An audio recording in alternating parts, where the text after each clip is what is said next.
Srimad Bhagavatam. Chant 3, chapitre 17. Non. Ouais, et verset 17.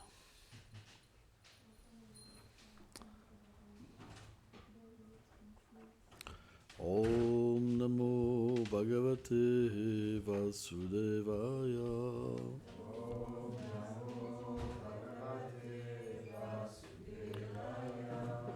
Om Namo Bhagavate Vasudevaya.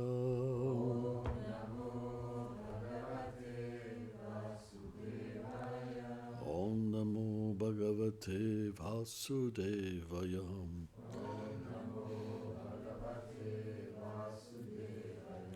Bhagavam Vedam Karasya Gatim Bhagavato Nanu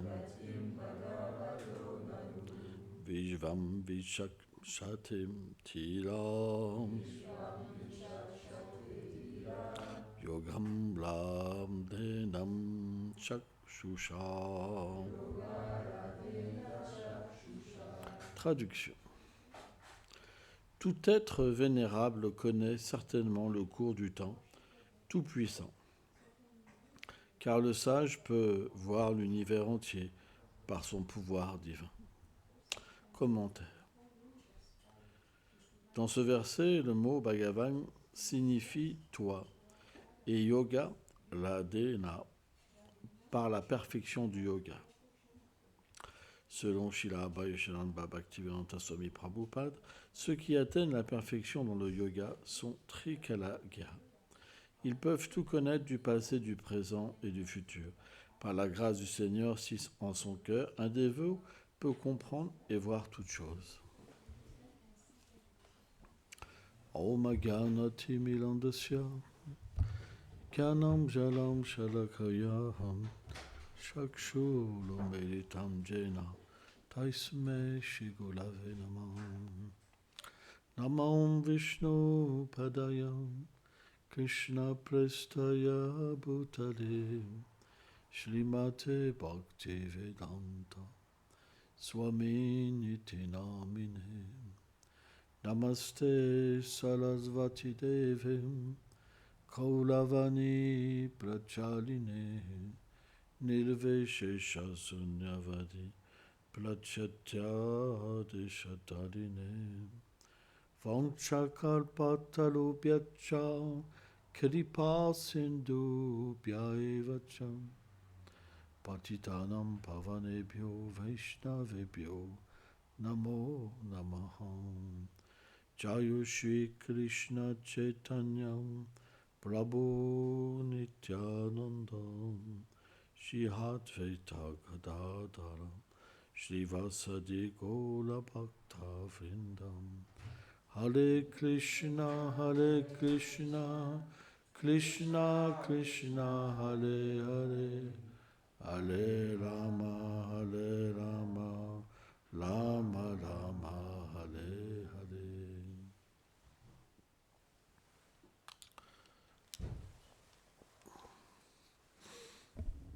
L'autre jour, on a entendu une belle parole de Srila Prabhupada quand on lui a demandé « Est-ce que vous savez tout ?»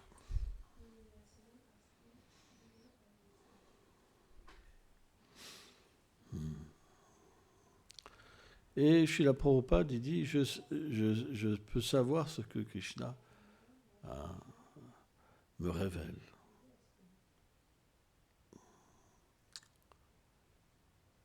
Et c'est ça la vie, la bhakta.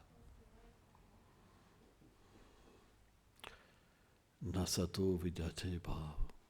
En fait, il réalise ce que Krishna lui permet de réaliser. C'est pourquoi il y a naturellement une dépendance envers le Seigneur suprême. C'est la vie d'un dévot. Celui qui n'est pas un dévot, il dépend de lui-même. Et cette vie, elle est misérable. Parce qu'on est tout petit, on est infime. C'est la nature de l'âme.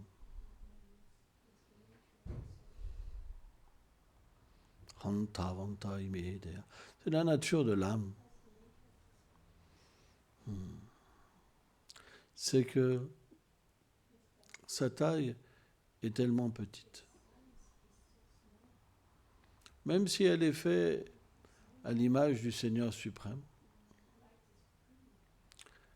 elle est toute petite. Et lorsqu'on est simplement focalisé sur nous-mêmes, alors on est toujours en colère. Parce que on doit toujours se battre contre les réactions de nos actes. Et c'est une grande souffrance. Parce qu'on ne peut pas tolérer les autres. Et on ne peut pas se tolérer soi-même. C'est extrêmement dur. Si on regarde la nature d'une âme conditionnée, il y a toujours ces trois formes de souffrance qui sont à l'intérieur. Le sage les observe. Krishna, il donne cet exemple, que le mental d'un sage, il est comme un lac.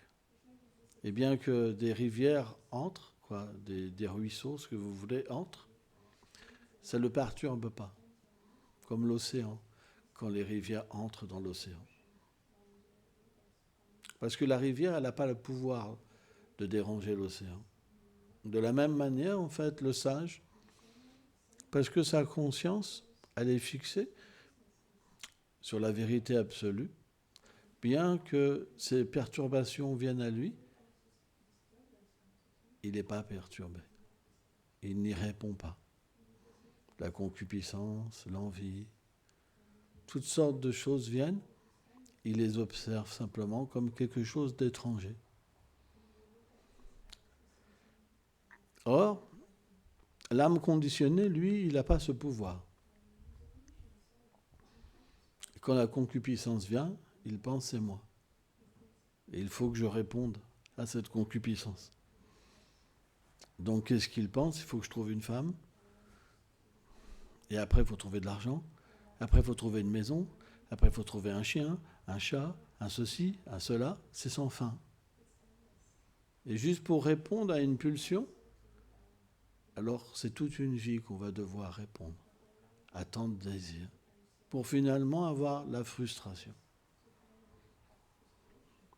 Parce que, en fait, plus on va arroser ce feu de la concupiscence avec des désirs, plus il va augmenter, insaciable. C'est juste comme donner de la force à la souffrance. C'est une expérience qu'on a vie après vie. Et pourtant, parce qu'on ne fait que répondre à ses désirs, alors on continue vie après vie. Et on pense que j'ai besoin de cette expérience alors qu'on l'a déjà eu des milliards de fois, dans toutes les espèces de vie. C'est l'influence de Maya. Maya Dakshina Prakriti. Cette influence qui est donnée par le Seigneur, elle permet à l'être d'oublier ses vies passées et de recommencer sans fin. Vous vous rendez compte ? Toujours la même chose. Cette insatisfaction, de trouver la satisfaction dans l'insatisfaction. C'est fort quand même. Et on ne peut rien faire. Parce qu'on est identifié à cette concupiscence.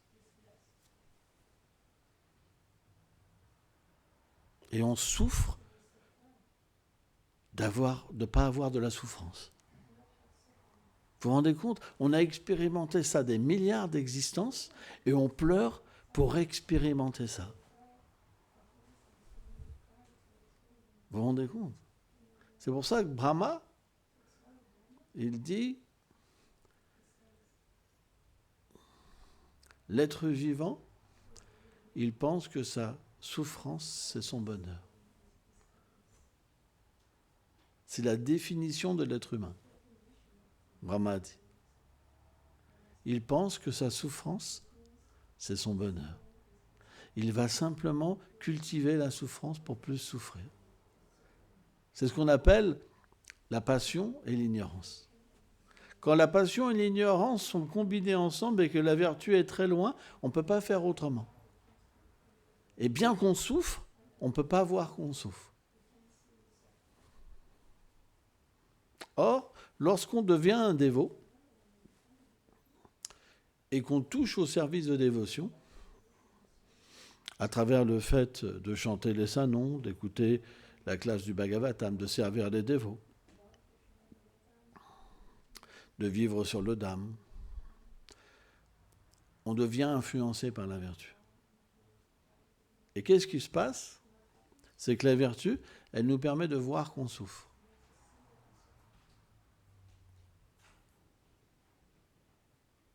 Et automatiquement, on va vouloir se détacher. Parce que lorsqu'on va comprendre que ce qu'on cherche et ce qu'on cultive, c'est de la souffrance, puisqu'on est rattaché au service de dévotion, on va finalement comprendre à un certain moment que le but, c'est de s'abandonner à Krishna.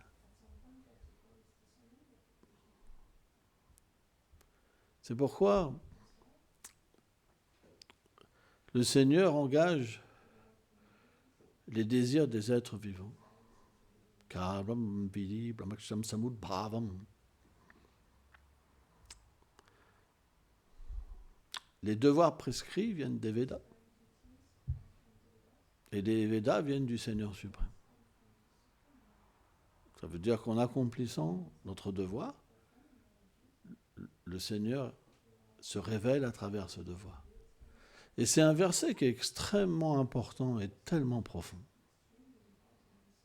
Tellement profond. Parce qu'on peut comprendre que c'est dans le service qu'on peut rencontrer le Seigneur suprême. Et tout dépend avec quelle conscience on le fait. Parce qu'on peut vivre dans un temple pendant 20 ans et jamais rien goûter. Pourquoi ? Parce qu'on va accomplir ce service, parce qu'il nous donne une satisfaction personnelle et il nous permet de moins souffrir. Parce que lorsqu'on est dans la vertu, on voit la condition des êtres vivants. Et alors, on se réfugie simplement dans le fait de servir le Seigneur, mais pour notre propre plaisir, pour échapper à la souffrance. C'est très subtil, en fait. C'est extrêmement subtil. Et on va donc, à travers une vie de dévotion, finalement, retomber dans une forme de dévotion mixte, où finalement on accepte ce refuge pour nous-mêmes, et pas pour donner le plaisir au Seigneur suprême. Et ça, c'est le piège. C'est pour ça que Srila Prabhupada, il disait, la plupart de mes disciples veulent devenir des devas. C'est effrayant. Ça veut dire que c'est l'atteinte des planètes édéniques, pas le monde de Krishna.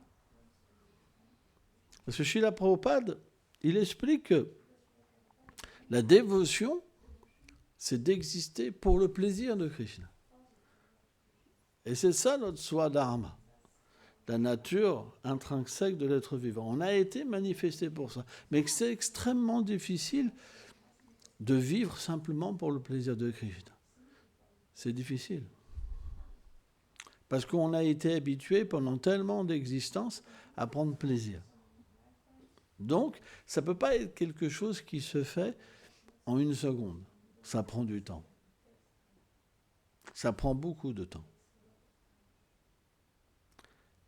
Donc, en prenant refuge d'un maître spirituel, comme Srila Prabhupada, en suivant les instructions de Prabhupada, ou d'autres Vaishnavas, comme Vishveshwara Thakur, etc., on va pouvoir comprendre, en étudiant leurs livres, comment arriver à changer de mentalité. Et ça, c'est quelque chose qui est important. C'est qu'on doit étudier. Parce que de la même manière, les Védas, ils viennent du Seigneur suprême. Et la littérature védique, parce que qu'elle vienne de ces dévots ou du Seigneur suprême, c'est la même chose. puisque le Seigneur, à travers ses dévots, énonce ses désirs. Lorsqu'on étudie et qu'on s'imprègne de ces vérités, alors naturellement, on va obtenir du Seigneur cette intelligence. Et cette intelligence, elle vient comme le fait de servir le désir des Vaishnavas. Le désir du Seigneur qui vient à travers les Vaishnavas. Et lorsqu'on va servir, alors Krishna va réciproquer, mais avec notre attitude de service. Donc, plus le Seigneur réciproque,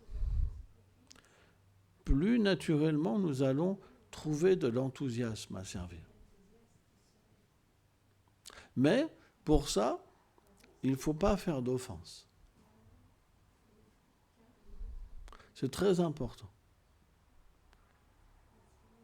Si nous faisons des offenses dans notre service de dévotion, le Seigneur ne peut pas réciproquer avec nous.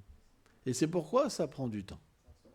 Parce que la plateforme Kanishta Bhakta, c'est l'envie, le désir de pouvoir, le désir d'être supérieur, le fait d'être envieux des autres quand ils ont quelque chose qu'on n'a pas.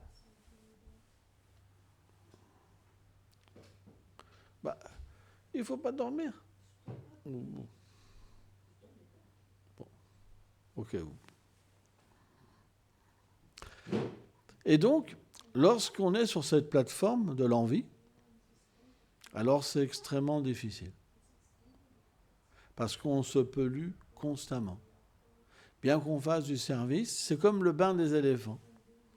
Dans le premier chant du Bhagavatam, c'est expliqué que l'éléphant, il va dans l'eau, il se baigne, et encore, et quand il sort, il se roule dans la boue. Et bien de la même manière, on pratique, on adore la déité, on chante les saints noms, on fait toutes sortes d'austérités, mais finalement on se bat comme des chiens et des chats, les uns envers les autres. C'est comme ce bain et la poussière. Et c'est pour ça qu'on ne progresse pas. Et quand le progrès n'est pas observé, à un moment, ça devient difficile. On va naturellement contracter une frustration qui est très forte. C'est pour ça que certains religieux sont très frustrés, en fait. Au lieu de développer l'amour, ils s'en prennent à tous les êtres. On a la vérité, mais les autres, c'est simplement des mécréants. Au lieu de développer l'amour et devenir l'ami pour tous les êtres, simplement, on transmet cette frustration sur les autres. Et cette frustration, elle rend le cœur extrêmement dur. Et on se retrouve parfois dans des situations où on peut vivre dans un endroit, parler d'amour, et finalement jamais goûter l'amour. Donc on ne peut pas rester sur ce plan. C'est pourquoi on doit agir avec la conscience, avec l'enseignement des acharyas. C'est pourquoi on doit avoir cette introspection dans notre vie spirituelle. C'est super important. On doit souvent se poser la question, quelle est ma conscience ? Comment je suis situé spirituellement ? Par exemple, on va mal agir, parce que c'est difficile d'agir parfaitement dans ce monde. En fait, Srila Prabhupada dit, qu'est-ce que c'est l'action parfaite ? C'est l'action où simplement on agit pour Krishna. Il dit, ça c'est parfait. Ça c'est parfait. Mais même dans cette activité-là, on peut aussi quelquefois faire des erreurs. Parce que finalement, ce qu'on va faire pour le plaisir de Krishna, c'est pas forcément ce qu'une personne va aimer qu'on fasse, etc. Donc c'est très difficile. C'est pour ça que Mahaprabhu, il a dit qu'il faut être très humble. Il faut être prêt à être rabaissé constamment. Il faut être très tolérant. Quand il a parlé d'humilité, c'est une humilité extrême. Se faire comme écraser par le pied, comme un brin d'herbe. Hein? L'herbe, quand vous l'écrasez, elle ne se rebiffe pas. Elle reste dans le sens où on a été écrasé. Ça veut dire quoi? Ça veut dire que cette humilité, elle nous fait voir l'action du Seigneur à travers les autres. Et on l'accepte. C'est pas qu'on ne l'accepte pas. Ah, s'ils ne se comportent pas bien, vous allez voir, je vais tous les détruire. Tous. Tous. Ça, c'est le contraire de l'humilité. Ça, c'est leur orgueil. On ne peut rien obtenir quand on pense comme ça. Donc, dans notre service de tous les jours, on doit être extrêmement tolérant. C'est important. Extrêmement tolérant. Sans ça, on ne peut pas progresser. Et plus que ça, le respect envers ceux qui nous veulent la mort. Comme Ambarish Maharaj et le sage Durvasa Muni. Il faut aller jusqu'à là pour dire qu'on vit pour le plaisir de Krishna. Si on ne va pas jusqu'à là, ça veut dire que notre dévotion est mixte. Parce qu'on ne peut pas tolérer. On ne peut pas voir ce Seigneur d'amour dans toutes les situations. Et développer l'amour. Quand votre autorité, elle vient vous voir, et qu'elle vous dit « tu fais ça », tu dis « t'as qu'à le faire ». Vous pensez que Krishna est satisfait avec vous? Ananda Vrindavani, là. Qu'est-ce que tu réponds? Est-ce que Krishna, il est satisfait? Si ton autorité va te dire, tu fais ça, et tu veux dire, mais t'as qu'à le faire. Alors pourquoi tu le fais? Si tu sais que c'est pas bien. C'est ça notre problème. C'est que nos gourous nous ont donc enseigné comment atteindre la perfection. On a des oreilles. Hein. On les lave. Hein. Mais on entend autre chose. On entend notre orgueil. L'enseignement, c'est une chose. Mais là, c'est différent. Mais c'est pas différent. Et c'est pour ça qu'on souffre. C'est pour ça que quand on chante, on n'a pas de goût. C'est que notre attitude n'est pas bonne. À quoi sert de parler des divertissements de Krishna, de méditer sur tellement de choses, si la base n'est pas bonne?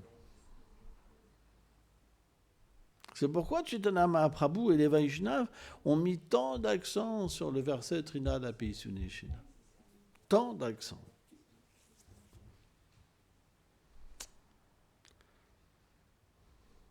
On doit développer ces qualités. On doit méditer sur ces qualités. Parce qu'une fois qu'ils se manifestent en nous, Kirtana Sadhali.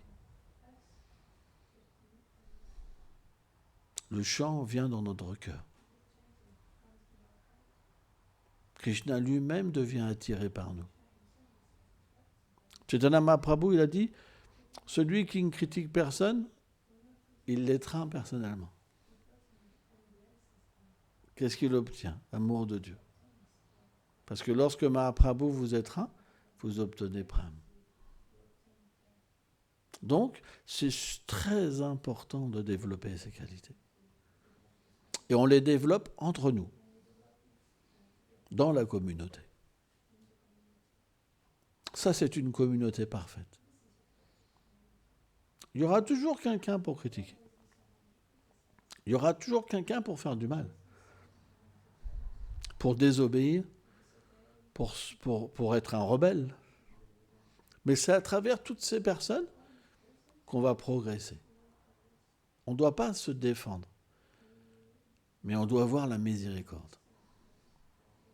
C'est tellement profond.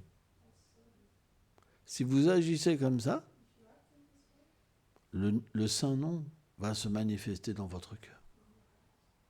Ça sera la réciprocation.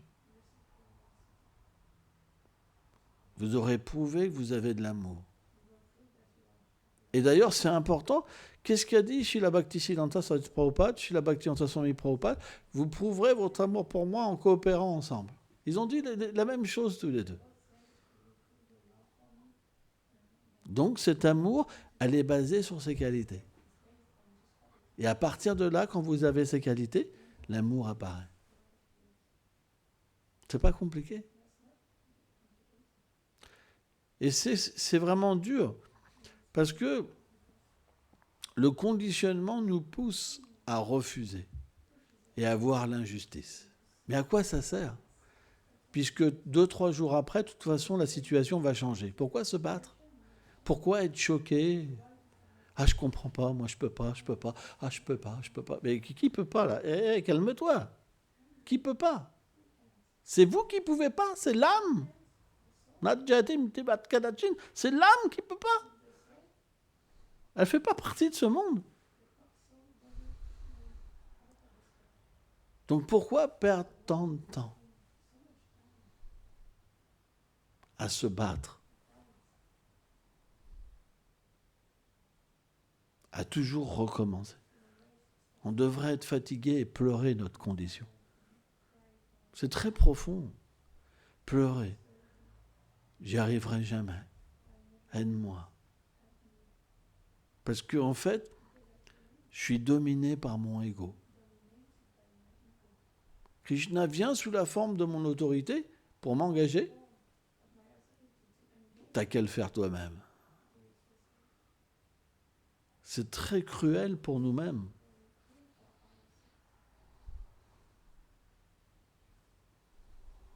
Donc, c'est difficile. On est dans une situation qui est difficile.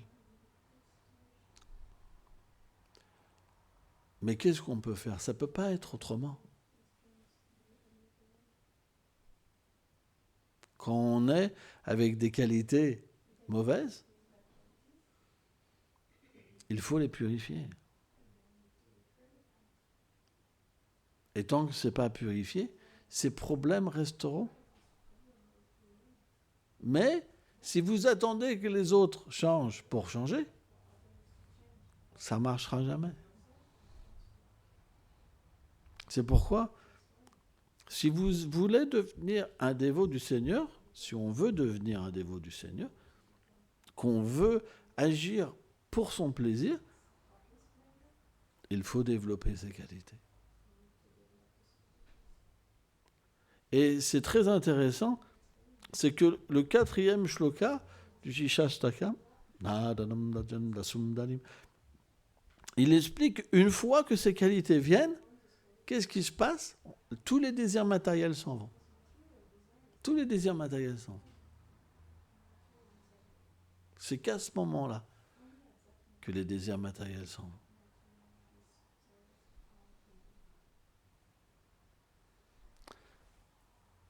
Donc, pour finir la classe, c'est entre nous qu'on développe ces qualités.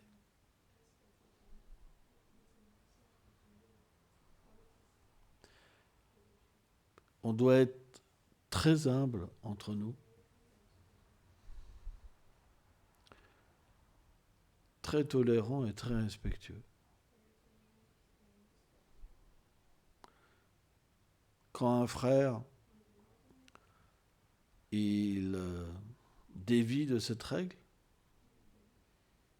alors on doit simplement accepter que ce moment est un moment pour travailler sur nous-mêmes. Mais si un frère dévie et qu'on dévie, ça crée une guerre. Et dans ce moment-là, en fait, on perd cette possibilité de développer l'amour. C'est vrai. Krishna a dit une des portes de l'enfer, c'est la colère. Parce que quand la colère vient, on perd toute discrimination qu'on est l'âme.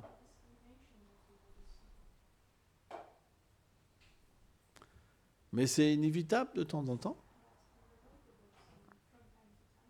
Mais il faut continuer et travailler sur nous-mêmes. Travailler. On parlait l'autre jour de cultiver un jardin. Dans le Chaitanya-charitamrita, le livre merveilleux de Krishnas Kaviraj Goswami, c'est d'expliquer le principe du jardinier. Et le jardin, c'est le cœur, cultiver. Mais la culture d'un jardin, c'est pas qu'on cultive un jour et qu'on laisse le terrain après en chiffres. C'est tout à chaque moment.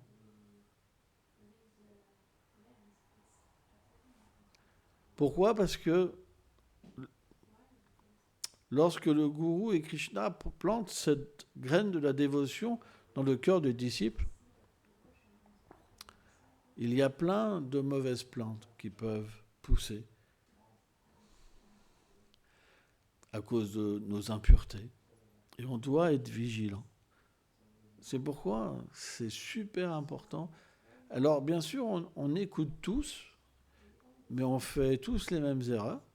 Ça veut dire que ça paraît évident, tout le monde fait un gros sourire, il n'y a pas de souci. Et puis, vous voyez tout le monde, en fait, ne pas cultiver, en fait, ces qualités. On voit les dévots se quereller pour des choses tellement insignifiantes. Mais, si on veut progresser, on doit véritablement comprendre qu'on doit accepter que tout ce qui nous arrive, c'est une miséricorde. C'est le seul moyen de progresser. Si vous vous battez contre les autres, parce qu'ils ont agi d'une manière que vous ne vouliez pas, vous ne pourrez faire aucun progrès spirituel. Progrès, ça veut dire humilité, tolérance, respect. Ça veut dire qu'on progresse.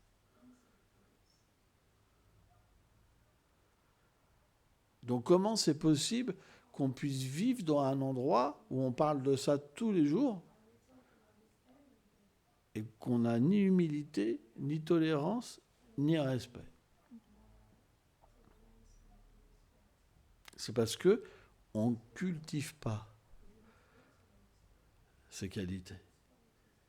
Parce qu'on ne veut pas aimer Krishna.